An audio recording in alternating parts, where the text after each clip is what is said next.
¿Qué tal, señoras y señores? Cadena Nacional ya está en el aire a través de las pantallas de Vía X.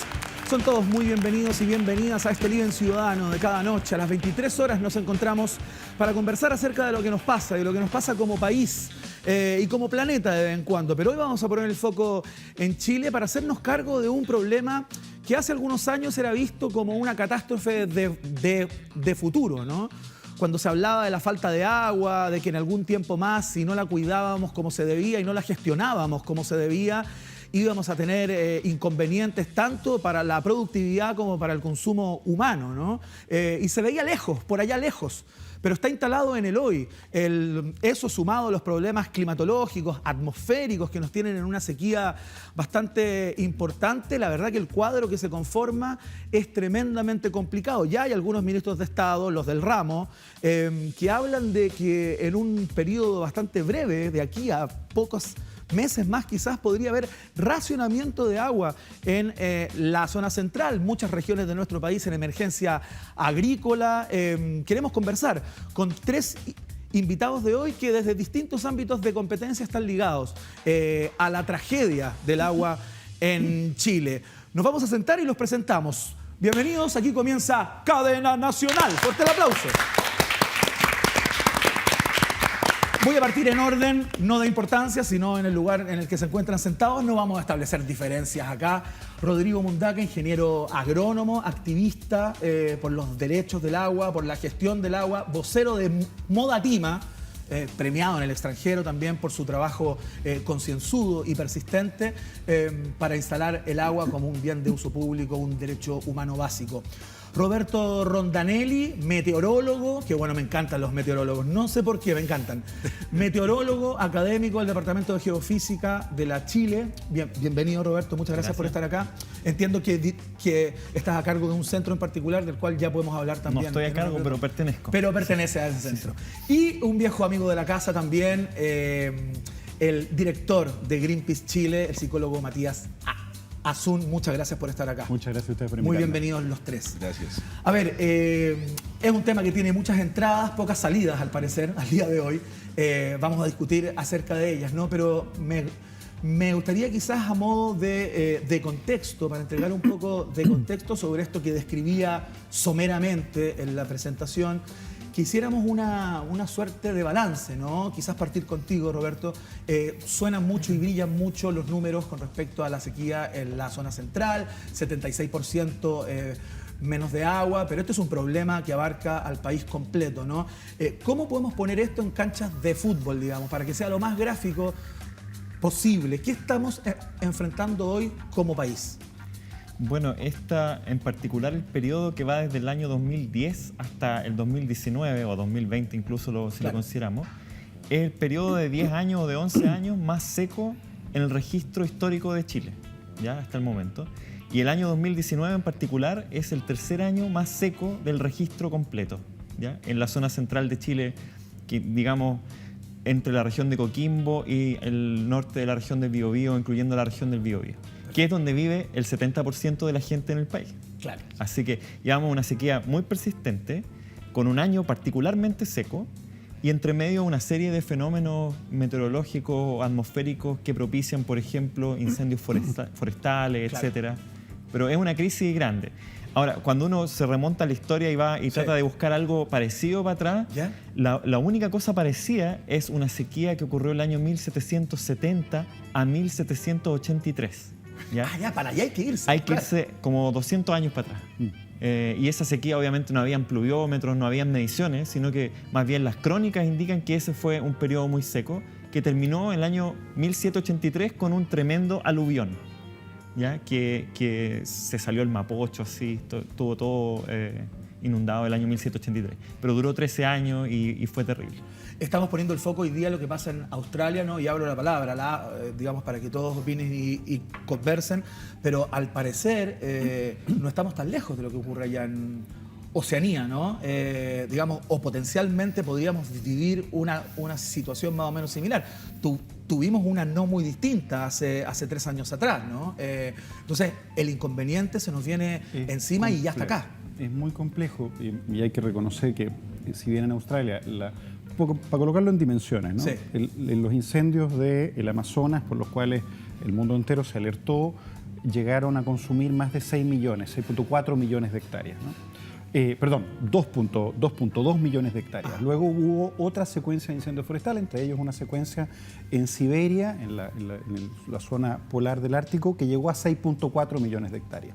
Lo que se quemó en Australia es 12.2 millones de hectáreas, ¿no? La pluma del humo llegó hasta la Patagonia Argentina, pasando por encima de Chile. El fenómeno estuvo cubierto por la NASA.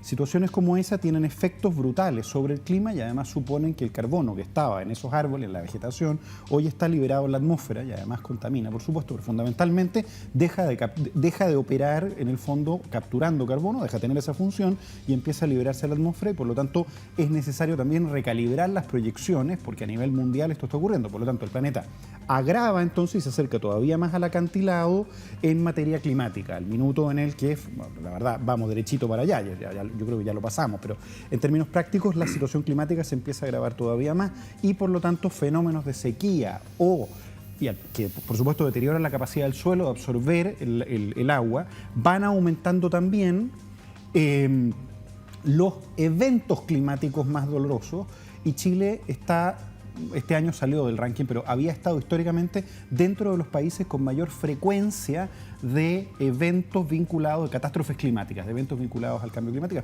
particularmente en materia de, los riesgos son muy altos, en materia de desprendimientos glaciares, en incendios forestales y especialmente en disminución de lluvia. Y aquí viene un tema un poquito más complicado, y es que a medida que aumenta el cambio climático, deja de recibir nieve la montaña, ¿no? Porque la temperatura sube y por lo tanto deja de caer precipitación de una forma que permita compactarse en glaciares y por lo tanto cae más bien agua, que escurre. De la isoterma, ¿no? Baja. Justamente, sube el punto de congelamiento en la montaña, que siempre está variando, pero tiende a subir en términos proporcionales y por lo tanto, en términos prácticos, deteriora la capacidad de la montaña de entregarte agua a crédito después, cuando el hielo se deshace. Claro. ¿no?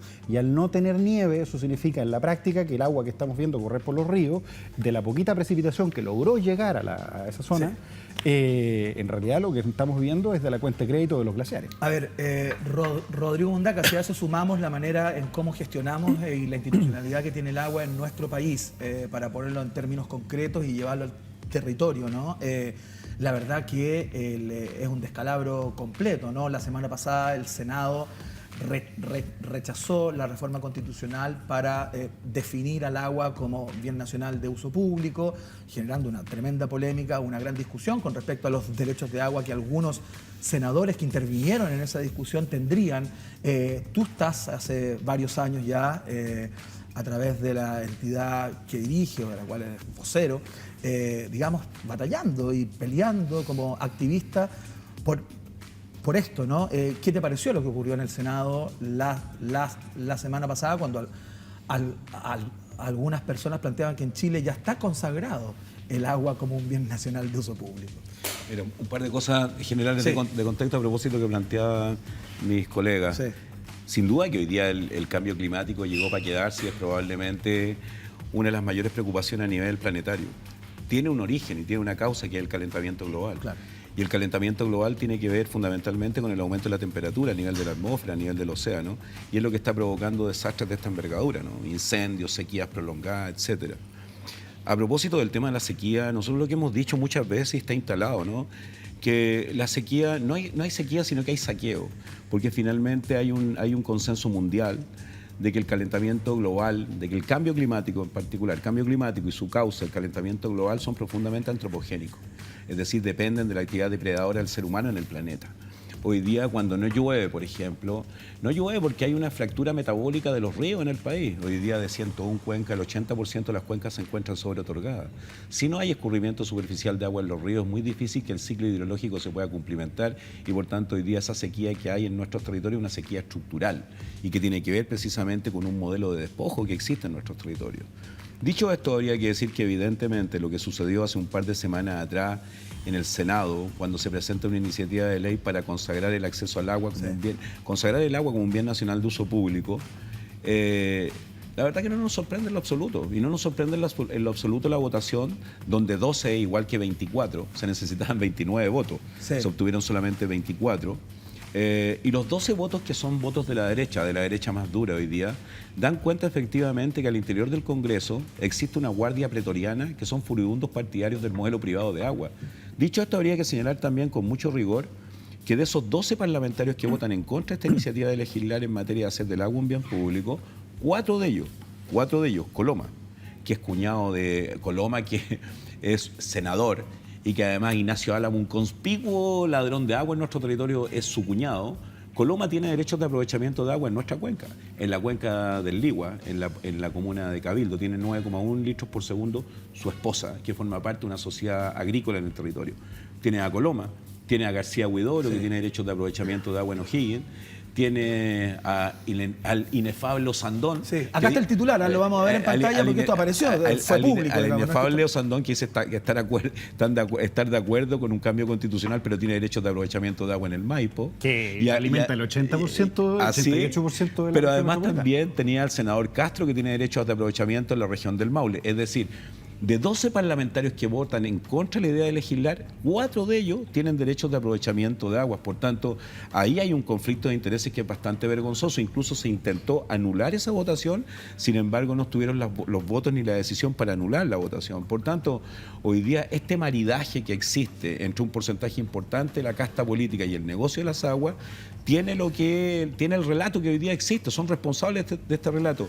Un 67% de la población chilena, aproximadamente 12 millones de personas, viviendo en territorios declarados zonas de emergencia hídrica por sequía, y en algunos casos como Valparaíso y Coquimbo, zonas de catástrofe hídrica por sequía. Ustedes hicieron una gráfica, entiendo, a propósito de los derechos de aprovechamiento de agua que tiene cada uno de estos parlamentarios. A ver si lo podemos ver ahí. Juan Enrique Castro, ahí está, militante RN, derechos de agua en distintos puntos del Maule, conflictos de interés, justamente. Ese es uno de ellos. Bueno, Juan Antonio Coloma, tú ya lo mencionabas, ¿no? Inhabilitado por conflicto de interés, cosa que no pasó. Su mujer tiene derechos de agua. Bueno, Alejandro García Huidoro, ahí está, militante de la Unión Demócrata Independiente, derechos de agua en el río Cachapoal. Y el último, el señor Manuel José Osandón, candidato sempiterno a la presidencia, derechos de agua en el río Maipo. ¿Me permites además aclarar? El río Maipo es una de las afluentes principales de la infraestructura de distribución de agua en la región metropolitana. El principal. 88%, para decirlo derechamente. Y lo que no se sabe es que Aguas Andinas además es dueña de Aguas Cordillera y de otras más, entonces en la práctica es el 100% de todas las aguas. Ahora, en los hechos, el ser dueño de un río que alimenta la ciudad de Santiago no solo te coloca, no solo es senador, no solo vota en contra, está defendiendo un modelo que en los hechos le va a permitir a él lucrar con esos derechos de agua. Entonces, el proceso todavía es más complejo. Hoy día, no garantizar el derecho humano al agua, y es la razón por la cual Rodrigo ha sido reconocido, el trabajo de Moatima además ha sido muy importante, y como lo han avanzado también ustedes en el CR2, el no garantizar el derecho humano al agua es una violación y un crimen de hecho. El que eso además esté consagrado constitucionalmente como un derecho, pero además en una constitución que permite que 12 personas pesen más que 24, significa que hay una perpetuación de ese derecho, pero que además la persona que es dueña de esos derechos perpetúa ese modelo de negocio para poder lucrar es absolutamente inaceptable. Roberto, ¿cómo lo ves tú? Porque esto parece ser desde tu disciplina, digamos, un problema mucho más grande que nosotros. O sea, todo lo que están planteando acá Matías y Rodrigo, de alguna manera es cómo estamos gestionando y cuál es la institucionalidad que le damos al agua, que por supuesto es un tema que a veces suena aberrante, ¿no? O difícil de creer. Cuando llega un extranjero acá y uno le cuenta de qué se trata y qué es lo que ocurre con el agua en Chile y cómo se maneja, la verdad que piensa que estamos todos locos. Pero bueno, más allá de eso, ¿cuánto interfiere, cuánto influye esto que estamos conversando en la gran foto, ¿no? En el big picture, como dicen los gringos? Porque esto es un problema, digamos, desde la ciencia bastante grande, bastante más grande, ¿no? Claro, yo quisiera nomás decir que, bueno, para la ciencia siempre los problemas son complejos, ¿no? Nunca son fáciles, ¿cierto? Sí. Y el problema de la precipitación, de la lluvia en Chile, es un problema complejo desde siempre. Sacando del panorama al cambio climático y sacando al gobierno de ahora y a los gobiernos incluso de la colonia, imaginémonos a los habitantes precolombinos de la cuenca de Santiago. Ellos tienen que haber experimentado estas grandes megasequías sin intervención humana, sin derechos de agua, y tienen que haberlo pasado muy mal. Ajá. O sea, por decirlo de alguna forma simple, el régimen pluviométrico de la zona central de Chile es muy variable. Uno tiene un año con 800 milímetros, después tiene otro con 90, y eso no se da, por ejemplo, hacia el sur. Si tú miras las cuencas del sur de Concepción hacia el sur, la precipitación que cae todos los años es más o menos segura. Ajá. Uno puede decir, mira, van a caer 2.000 milímetros en Valdivia y caen 1.500, o de repente caen 2.500. En Santiago, en La Serena, es tirar una moneda al aire. Mientras más al norte uno vaya, más difícil es saber en realidad qué es lo que uno va a hacer. Y eso, por supuesto, le entrega una vulnerabilidad basal al ecosistema, a las actividades humanas. Y el ecosistema está adaptado para esa variabilidad. Y las personas también se adaptan bien o mal a esa variabilidad. ¿Ya? Ahora, sí. todo el ámbito político, y esto lo estudia la gente de mi centro, al que yo pertenezco, Sí. que es el Centro del Clima y la Resiliencia, el CR2. ¿Ya? Hay una línea que se dedica a la gobernanza, que está dirigida por Pilar Moraga. La gobernanza es muy importante, la gobernanza de los derechos de agua es muy importante. Los derechos de agua están sobreotorgados, ¿cierto? Y ese sobreotorgamiento es absurdo porque no solamente están sobreotorgados ahora en el presente, sino que cuando uno mira las proyecciones, y estas son las proyecciones climáticas, ¿Ya? la zona central de Chile va a disminuir su precipitación, vamos a tener menos agua. Si ya los derechos están sobreotorgados, vamos a tener que entonces repartir mucho menos agua en el futuro con los mismos derechos que son a perpetuidad y heredables, ¿cierto? Entonces, eso es un sistema que no resiste más análisis. O sea, si ustedes nos preguntan a nosotros en el centro, la opinión generalizada es que eso se tiene que cambiar, ¿ya? Ahora, decir que la variabilidad climática natural no existe o que todo es saqueo, ¿ya? Yo diría que es bueno complejizar el asunto. Hay una sequía, ¿ya? Y esa sequía está, ¿cierto? Y en esa sequía nos tendríamos que adaptar, ya sea que fuéramos Chile comunista, ¿cierto? Claro. O Chile neoliberal. De alguna forma tendríamos que manejar esa sequía natural. Pero complica las cosas el hecho que tengamos una legislación que entrega a perpetuidad los derechos de agua para ciertos Ahora hay grupos y ciertas personas que son pocas. Hay ciertas particularidades, sin duda, que el problema del agua es un problema multidisciplinario, multifactorial, y la entrada también es multidisciplinaria. Pero es curioso lo que tú planteas ahí.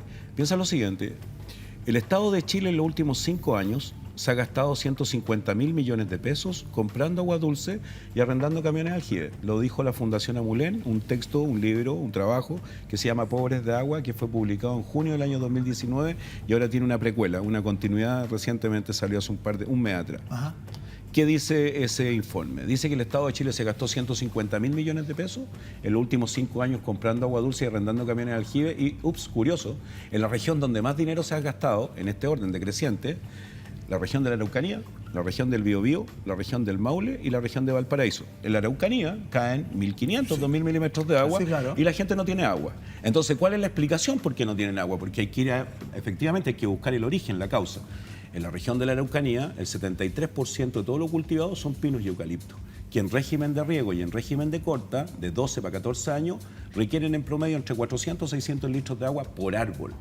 Hoy día la región de la Araucanía es la región que tiene los índices de pobreza multidimensional más altos del país. Y el origen del problema está en el modelo. Es decir, hoy día, cuando uno circunscribe la problemática del agua del punto de vista tecnológico, Sí. del punto de vista natural, obviando que hay una cero gobernanza en los ríos, obviando que hay un modelo de despojo, que hay un modelo de apropiación de los bienes naturales comunes, que lo señala con mucha certeza y claridad David Harvey, que es un geógrafo británico que señala que en América Latina y en Chile en particular hay un patrón de acumulación por desposesión a propósito de la apropiación, privatización y mercantilización de las aguas. Eso da cuenta efectivamente que el problema es multidisciplinario, multifactorial. Yo, a diferencia tuya, de ustedes, yo vivo en la provincia de Petorca. Vivo en La Ligua hace 20 años. A nosotros no nos cuentan lo que significa vivir privados de agua, porque vivimos periódicamente privados de agua. En nuestro territorio el 70% de la población toma agua de camiones aljibe. En nuestro territorio la población se baña por presa. Hoy día tenemos un problema, a propósito que está Matías acá, a propósito de su disciplina. Hoy día tenemos problemas en las escuelas rurales de la provincia de Petorca, donde niñas que están en edad de pubertar, que comienzan a menstruar hoy día, no tienen agua para servicios higiénicos básicos. Y eso está generando un problema psicosocial en la población joven de nuestros territorios, que no se explica desde el punto de vista tecnológico, sino que se explica a partir del problema problema del modelo de apropiación, de despojo, de lucro, de usura que existe en nuestros territorios con el agua. Matías. Sin lugar a dudas, ¿no? Pero antes de entrar en ese ámbito en particular, el cambio climático es una cuestión, la crisis climática es una crisis real. Sí. Rodrigo tiene toda la razón cuando dice la crisis climática es antropogénica, es decir, es resultado de la manera en la que hemos creado la sociedad en la que vivimos. Punto. Dicho eso de manera muy enfática, hoy estamos obligados a decidir cómo tratamos de mitigar los efectos del cambio climático, cómo también nos adaptamos. Y Chile es un país que se tiene que adaptar. Pero la respuesta política que estamos viendo, independiente de incluso casos que son realmente emocionantes, de que 400.000 personas hayan recibido en los últimos años agua por camiones aljibe que ni siquiera hay tiempo para lavar, ¿no? Situaciones como esa, con 50 litros de agua al día, además pagado de presupuestos municipales de municipios pobres. O sea, el apropiarse de agua además empobrece y transfiere externalidades a los municipios más pobres del país, multiplicando las condiciones de vulnerabilidad de esa gente. Pero el problema es todavía más complejo cuando nos damos cuenta que en el modelo mismo, quiero insistir en esto, en la Constitución no están consagrados esos derechos. Más aún, el que no está consagrado el derecho humano al agua, no está consagrado el derecho a vivir en un medio ambiente sano. Entonces, situaciones como estas son especialmente complejas. O sea, están consagrados pero no se han cumplido. Justamente, pero el Código de Agua y la Constitución tienen una perversión. Esas son fotos de cómo está la laguna de Aculeo, las tomamos hace unos días atrás. Los mismos 10 años de sequía son los mismos 10 años que se demoró el Congreso en llegar a tocar siquiera el tema del agua, ¿no? Y después decidieron rechazarlo. Con eso, por cierto, en el rechazo lo que ocurre es que no pueden volver a hablar del tema. Pero además, al decidir no tocar el tema, permiten consagrar una cuestión extremadamente perversa entre el Código de Agua y la Constitución. Sí. Y es que los glaciares son ríos de agua congelada. Y como ríos se puede solicitar derechos de aprovechamiento de glaciares. Entonces, en estricto rigor... que no ha ocurrido todavía, no está esa figura. Nosotros, para resolverlo, fundamos la República Glaciar hace algunos años justamente para levantar... Y lo increíble es que la gente no tomó... Tú eres ciudadano de la República. Te vamos a nombrar ministro de la República. Gracias. El ministro de Relaciones Públicas. ¿Puede ser de interior para poner orden? Garantizamos defensa judicial ante cualquier proceso que sufra de que te vuelvan a tratar de meter preso. ¿Puedo ser embajador en París? Puede ser... notable. Una buena dotación. Bueno, la República Glaciar tenía por objetivo defender los glaciares de esta atrocidad que existe hoy día. Entonces, legislar a favor del agua, legislar a favor de la protección, también por lo que tú planteabas, en un país en donde hay estrechez hídrica permanente, en donde además el 57% del agua lo consumen las forestales y ayudaron a crear las fortunas más importantes de este país que hoy día están saqueando en el litio. En otro tipo de cuestiones, el 57% del agua es forestal, 37% es agricultura, una cantidad enorme de agua además se pierde porque básicamente las sanitarias tienen el dominio y el control completo sobre el sistema. El desperdicio de agua, la mala versión y además el aprovechamiento de la oportunidad de que cada vez haya menos agua son un problema para la economía y para la gobernanza del país. ¿Se entiende? O sea, es increíble pensar gobernar un país en donde te tengo que comprar el bien más básico para que exista la vida y sin vida no hay economía tampoco. Piensa lo siguiente, lo que es el Mati. Un segundo, Rodrigo Mundaca, porque tenemos que ir a hacer un corte. Quiero dejar un titular puesto en pantalla sobre el que quiero que conversemos a propósito de una reyerta que te involucra particularmente. El ministro de Agricultura dice: no soy un especulador ni acaparador de aguas, a propósito de dichos de Rodrigo Mundaca, que está acá, que habría planteado que el ministro, el mismo que está planteando medidas de emergencia para paliar esta crisis hídrica en gran parte de nuestro país, tiene y es dueño de su propiedad, digamos, 29.000 litros por segundo en términos de agua, derechos de agua. Él dice que no y que solamente tiene un 1% de lo que tú y tu organización han planteado. ¿Qué se le contesta, Rodrigo? Mira, quiero precisar algo también de lo cual el ministro ha abusado. Ajá. En los medios de prensa ha dicho: yo he conversado con Modatima, he conversado con Rodrigo Mundaca, con la Mesa Nacional de Modatima, tuve una conversación franca y después no entiendo por qué ellos me han estado atacando y me persiguen políticamente. Ajá. Nosotros conversamos con el ministro de Agricultura en junio del año 2018, cuando el ministro salió a declarar de que nosotros tendríamos que haber lavado la ropa sucia en casa antes de haber prestado testimonio a reportajes internacionales como Deutsche Welle, el periódico The Guardian, radio y televisión rusa, Danwich, etc. Y pedimos una reunión a través de Transparencia para poder clarificar las declaraciones del ministro. Nos reunimos con el ministro, estuvimos con él prácticamente 2 horas, no llegamos a ningún punto de acuerdo, porque el ministro nos dijo: yo soy empresario agrícola y sé cómo hoy día se tienen que gestionar los recursos hídricos y la tierra, y soy un productor de pera y manzana. Y por tanto, cuando ustedes plantean este tema, ustedes deberían haber lavado la ropa sucia primero en casa. Le tiramos como 5 carpetas encima del escritorio y le dijimos, mire, venimos denunciando esta situación hace 15 años. Dicho esto, para que no abuse en sus declaraciones, el ministro de Agricultura es un funcionario, él es un funcionario de gobierno, el funcionario Walker, financiado y pagado por todos nosotros, él es un funcionario del Estado, que tiene que velar por el bien común, por el bien público. La agricultura juega un rol societario fundamental, producir alimentos para todas y todos. El ministro de Agricultura hoy día, él y su familia, tiene más de 29.000 litros por segundo. Fuente, portal de Infopropiedad, catastro público de aguas y declaración del patrimonio de intereses. Walker... Él desmiente aquello, dice que él tiene de su propiedad solamente un 1% de esos 29.000. El ministro de Agricultura ha dicho en distintos medios de prensa, dijo el año pasado en un medio de prensa que tenía solo 10 litros por segundo, a renglón seguido dijo que esos 10 litros por segundo en el verano bajaban a 1 litro por segundo, acaba de reconocer tener 234 litros por segundo, que si tú lo multiplicas por 10 millones de litros por segundo equivalen a 2.340 millones de pesos. Eso es lo que tienen en capital.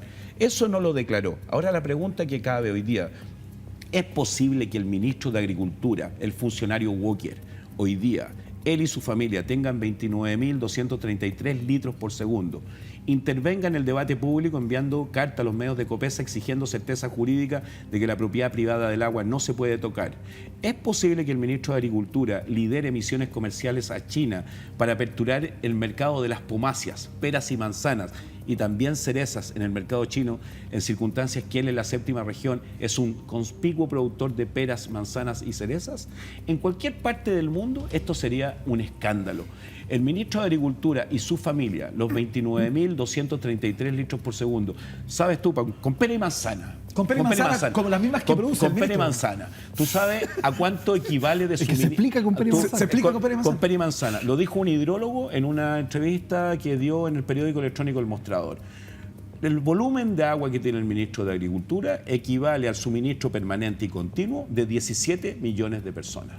Hoy día, a propósito de lo que han planteado mis amigos que están acá, el 67% de la población chilena hoy día vive 12 millones de personas en territorios donde no hay agua. Y por tanto, el volumen de agua que tiene el ministro, perfectamente bien, podrían sufragar la necesidad de agua de pueblo pobre y sencillo que vive en territorios donde no hay agua.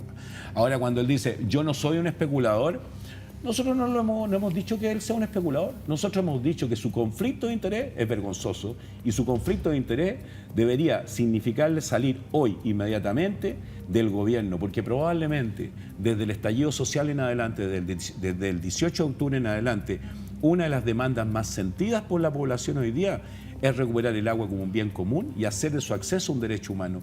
Y este gobierno en particular, y el jefe del gabinete hídrico, el funcionario Walker, son profundos partidarios de este modelo de apropiación privada del agua y de la mercantilización de la misma. Roberto, Matías, quiero entrar en cómo se puede paliar todo esto, ¿no? Desde el nivel central se proponen algunas soluciones de emergencia, se ha dicho, se le ha pedido a las municipalidades, por ejemplo, que recorten el uso de agua en un 10%, no sé cuánto puede pesar eso. A menudo aparecen campañas, Matías, las hemos comentado acá, de duchas más cortas, de un uso más sustentable del agua, del recurso agua al interior de la casa, digamos, y todo aquello. ¿Cómo ven ese tipo de medidas tomando en cuenta el tamaño de la crisis? Yo imagino que todo suma, pero quizás en sus cabezas habitan algunas ideas más sustantivas, ¿no? Yo creo que nosotros desde el CR2 al menos que miramos la parte científica y tratamos de hacer interdisciplina, yo tendería a estar de acuerdo en que el tema de la gobernanza del agua es fundamental. Perfecto. Es fundamental. Lo que estamos conversando a propósito de cómo se gestiona y la institucionalidad del agua. El nivel de digamos, nosotros... prácticamente todas las políticas públicas en Chile, si uno las mira en un eje neoliberal, estamos al tope, ¿cierto? Y en el agua estamos también en ese tope. O sea, hay una serie de cosas intermedias que se pueden hacer que benefician a la población y que van a permitir mitigar y adaptarnos a lo que se nos viene. Este periodo de sequía, de nuevo voy a volver un poco a mi sequía, ¿cierto? Por supuesto. Este periodo de sequía se parece a lo que nosotros deberíamos tener hacia fines del siglo XXI, ¿ya? La sequía no se explica completamente por cambio climático, esta sequía de 10 años que hemos tenido, sino que solo un 25%. ¿Ya? El otro 50% es una variabilidad natural, o sea, es un periodo natural de sequía que va a terminar y vamos a tener años más lluviosos. Esa es la bienaventuranza Ojalá, que traigo. ojalá. Vamos a tener años más lluviosos. ¿ya? Pero en un territorio de aquí desertificado. ¿a cuántos años? O sea, a ver, vamos de nuevo a la sequía del siglo XVIII. Sí. Esa terminó con un desastre terrible, ya con muertos, o sea, terminó con un aluvión después de 13 años. O sea, eventualmente este ciclo va a darse vuelta y nosotros creemos que tarde o temprano en esta década, en la década del 2020, debiéramos ver un cambio hacia condiciones más lluviosas, pero en una tendencia a la disminución dada por el cambio climático. Perfecto. Es decir, esto es como, miren, acostúmbrense porque esto es lo que vamos a ver hacia fines de siglo. Esto que pasó ahora en los últimos 10 años y con consecuencias muy graves, ¿cierto? Para la población y, en fin, para toda la zona central sobre todo, es lo que nos tenemos que acostumbrar hacia el futuro si es que no se toman las acciones para mitigar el cambio climático, ¿ya? Pero vamos a tener mejores episodios y vamos a estar más tranquilos. Y quizá en este momento en que Chile se está pensando de nuevo, ¿cierto? Y estamos en este periodo de reflexión y de hoja en blanco, Sí. es el momento de cambiar la gobernanza del agua. Matías, CONAF ha hablado, tú partiste hablando de los incendios justamente a Sí. propósito de la conversación con Australia. CONAF ha planteado que la temporada de incendios, esa clásica y maldita temporada de incendios de todos los veranos, se adelantó en un mes y probablemente su término se va a retrasar un mes también, digamos. O sea, vamos a tener un mes más de temporada de incendios. ¿Te parece que estamos preparados para lo que se nos viene? ¿Cómo ves desde la institucionalidad? Pasa que preparado implica de responsabilidades diferenciadas, por lo que se quema son pinos, no son digamos, son plantaciones, no son bosque nativo, la proporción de bosque nativo está afectada, que se está secando, por cierto, es menor en términos de superficie. Por lo tanto, las responsabilidades tienen que ser diferenciadas. Hay que preguntarse si las empresas forestales están preparadas, ¿no? Han modificado un poquito los planes en términos generales, pero yo los veo muy entusiasmados en hacer campañas de lavado de imagen.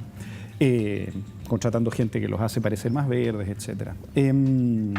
Yo tengo, para responder tu pregunta anterior, evidentemente sí. la proyección de la CONAF lo que dice es que hay una proyección de 80.000 hectáreas quemadas durante este periodo. La verdad, si llegamos a que apenas se quemen 80.000, vamos a hacer todo lo posible para que eso no ocurra, pero si llegamos a que se quemen 80.000, va a ser poquito, ¿sí? En términos de cuáles han sido los récords históricos a los que lamentablemente la proyección está llegando, ¿sí? No es normal que se queme tanto, pero tampoco es normal que se queme toda Australia. Y eso está ocurriendo con mayor frecuencia. La sequía es la principal, la falta de agua es la principal razón. El sobreconsumo de agua de ciertos sectores que impide que los ecosistemas adquieran resiliencia es también entonces una causa de incendios forestales. Y los incendios forestales tienen efectos climáticos que a su vez van a ir aumentando progresivamente ese 25% directo y lineal. Como dijo, los fenómenos son complejos, entonces es un 25% que se multiplica múltiples veces en la escala planetaria.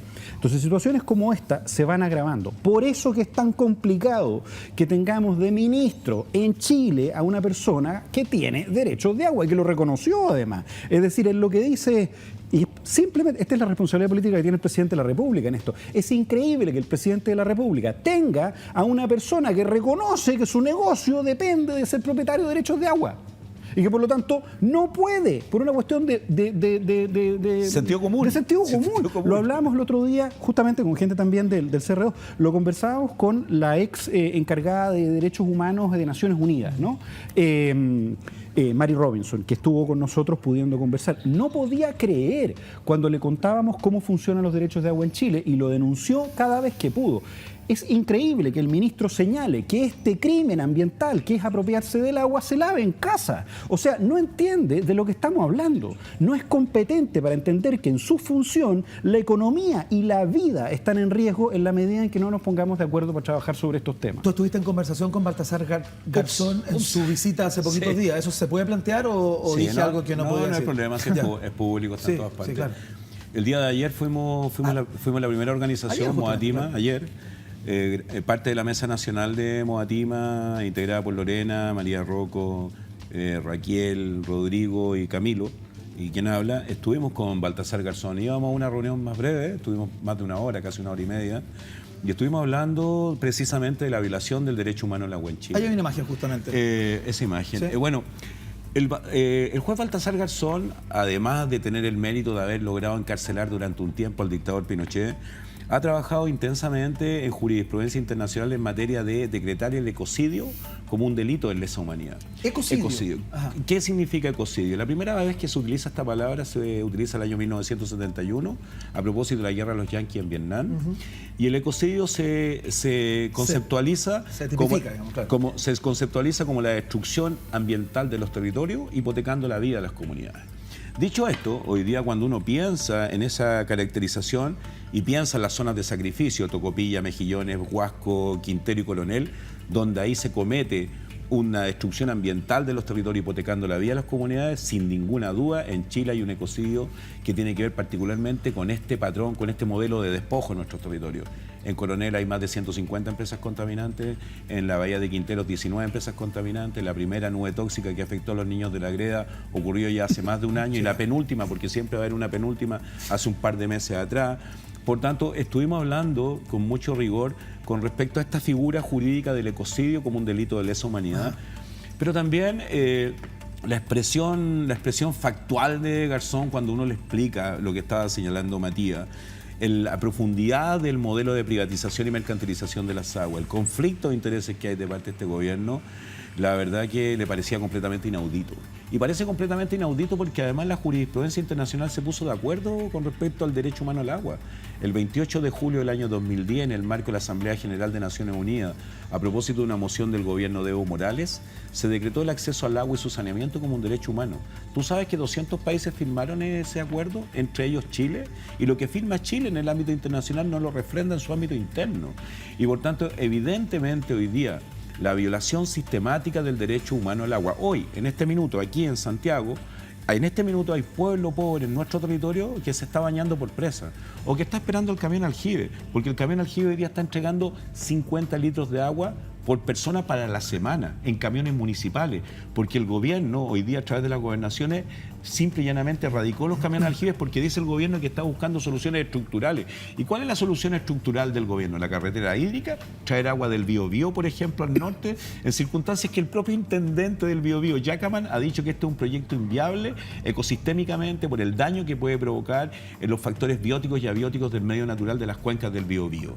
Eso es completamente irrealizable. Quiero ir al futuro por un momento. Se está discutiendo, estamos en un proceso constituyente, si es que las encuestas están en lo cierto, digamos, y la temperatura ambiente continúa de la misma manera para todo eso. De aquí hasta el mes de abril vamos a tener una nueva constitución.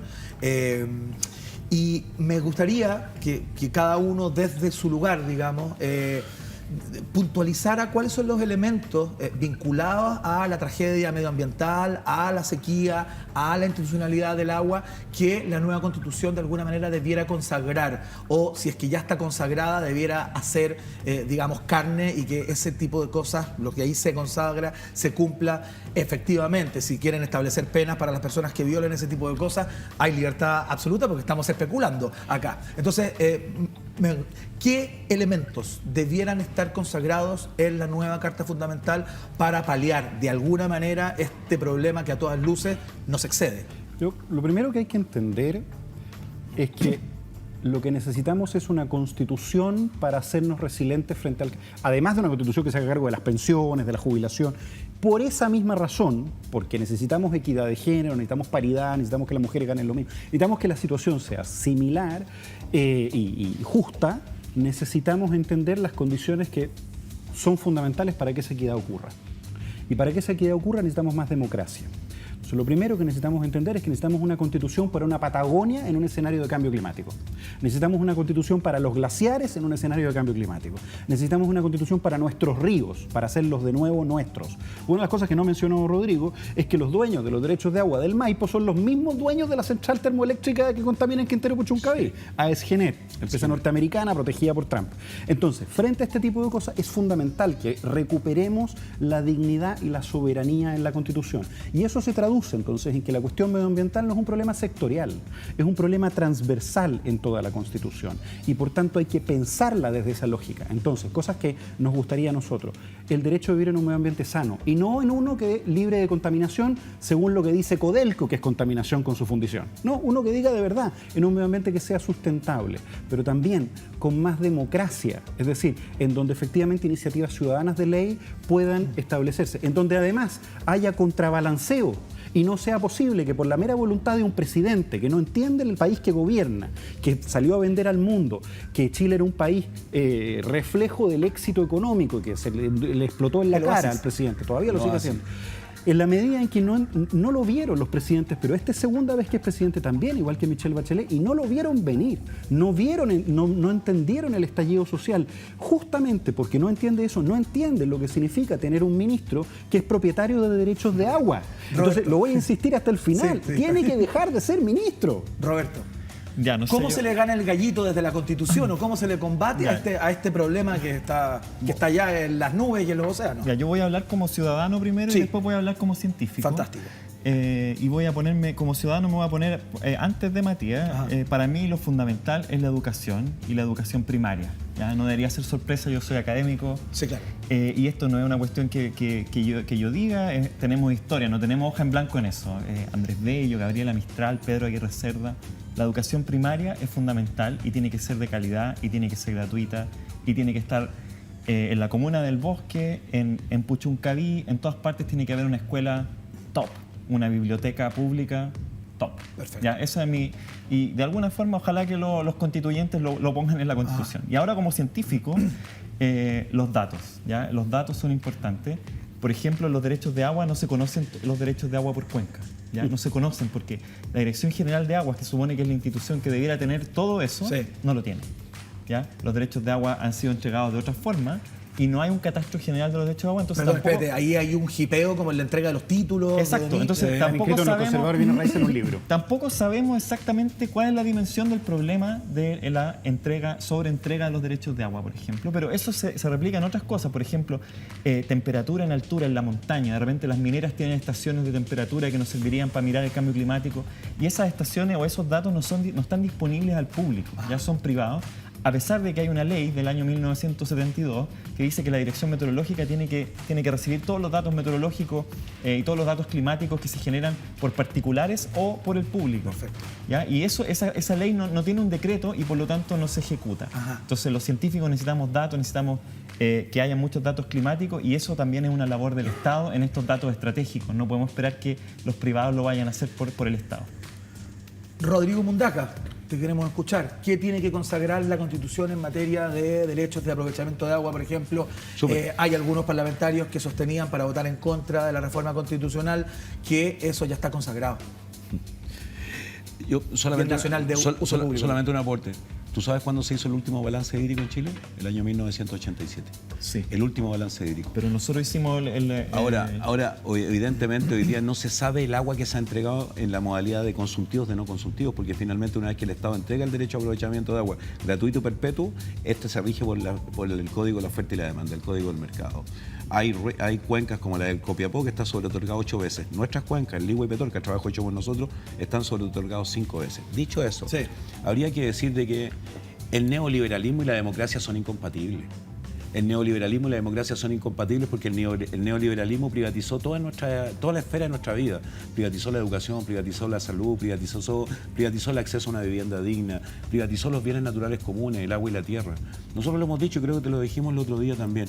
En Chile las bases de la desigualdad tienen que ver con la privatización del agua y la tierra.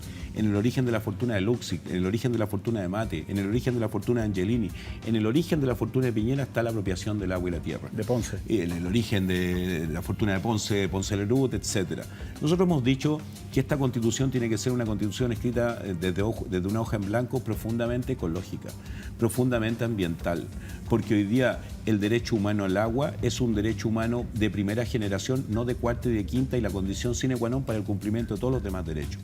Hay que terminar con el 19 numeral 24 que consagró el modelo privado de agua, hay que ir a una ley popular de agua, donde no solamente un titular de un derecho a aprovechamiento de agua opine con respecto a qué hacer con el cuerpo de agua en tu territorio, hay que construir una nueva institucionalidad hídrica, hay que restituir la propiedad del agua al dominio de la tierra, hay que terminar con las zonas de sacrificio, hay que descarbonizar la matriz energética y hay que construir un nuevo paradigma de desarrollo que sea viable económicamente y competitivo, pero también socialmente justo y ecológicamente más sano. Estos principios tienen que ser principios fundantes de una nueva constitución.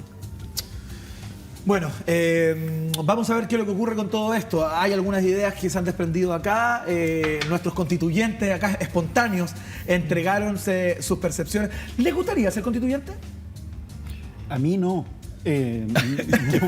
No, por favor. No, yo creo en la calle. ¿Sí? Yo creo, de verdad, que creo en la calle. Además, aquí en este panel estamos 3 hombres y claramente no hay paridad. Así que Sí, alguien tiene que decir ¿A que ti, no. Roberto? No, Sí. a mí sí me gustaría, ¿Sí te pero, gustaría? pero me gustaría que se eligieran al azar. También En una igual que tómbola. Mática, en una tómbola. Tómbola. Yo sí creo en la democracia representativa así Ajá. ateniense. Perfecto. Yo creo que sería buena idea De que mano Rodrigo alzada, fuera- de mano alzada. Sí. La pregunta de la interpelación es muy directa. Yo soy vocero de un movimiento nacional, formo parte de una mesa de 7 compañeras y compañeros, un movimiento que está desplegado en 12 regiones del país y por tanto la decisión que tome mi movimiento yo voy a ser respetuoso de esa decisión. Qué disciplinado. Pero además, A ver, pero perdón. Cuando uno contesta eso, es candidato. Cuando uno contesta de esa manera, es candidato. Es que ¿sabes lo que Perdón, pasa? Rodrigo. Lo que pasa es que no se puede soslayar que el momento constituyente, el poder votar por una nueva constitución, el poder votar por un nuevo mecanismo, un mecanismo de convención constituyente, es un espacio de disputa. Piensa lo siguiente, la Sociedad Nacional de Agricultura, la SOFOFA, el Consejo Minero, ¿tú crees que no van a tratar de instalar sus constituyentes? Lo van a intentar. Y lo van a intentar para mantener el carácter propietarista de la Constitución, para mantener el modelo privado de agua, el modelo privado de la tierra, para mantener las aguas del minero. Por tanto, no podemos soslayar ese espacio como un espacio de lucha sin abandonar los territorios, sin abandonar las comunidades. Territorializar el debate constituyente para nosotros es fundamental hoy día y venimos de ese proceso, hemos estado recorriendo intensamente el país, donde la gente hoy día quiere protagonizar el cambio, la gente quiere ser el dueño de su propio destino, como decía Salvador Allende, y para mí me parece que eso es tremendamente relevante. Y quiero terminar diciendo algo muy breve. Hoy día, cuando venía llegando, me bajé en la estación del metro Universidad Católica, 2 vendedores ambulantes me obstruyeron el paso. ¿Qué pasó? Me obstruyeron el paso y en algún minuto eché pie atrás y pensé, bueno, me va a pasar lo mismo que el 2015. Sin embargo, los 2 vendedores ambulantes me abrazaron y me dieron un beso y me dijeron, la lucha por el agua es de todos. Y la verdad que me conmovió enormemente aquello. Qué bonito. Y eso tiene que ver con lo que hemos hecho durante tanto tiempo. Qué bonito. Muchas gracias, Rodrigo, Roberto, Matías, por la conversación del día de hoy. La verdad que, y por sus trabajos, por cierto, por lo que hacen en el día a día para hacer de este un país mejor, sin duda. Y no es un cliché, y si es un cliché, bienvenido sea, porque a veces los clichés por algo lo son, ¿no? Así es que estén muy bien y nos vamos a encontrar en una próxima, Muchas gracias. sin duda. Que tengan una linda semana por delante, ¿no? Nosotros comenzamos a terminar el programa de hoy dedicado exclusivamente a esta conversación, al sequía nacional, cambio climático, potenciales incendios, institucionalidad del agua, gestión de la misma, futuro, nueva constitución. Esa fue lo que nos ocupó en el día de hoy. Pueden verlo, por supuesto, a través de todas nuestras plataformas. Nosotros nos despedimos. Que estén muy bien. Muchas gracias a todos por estar ahí del otro lado.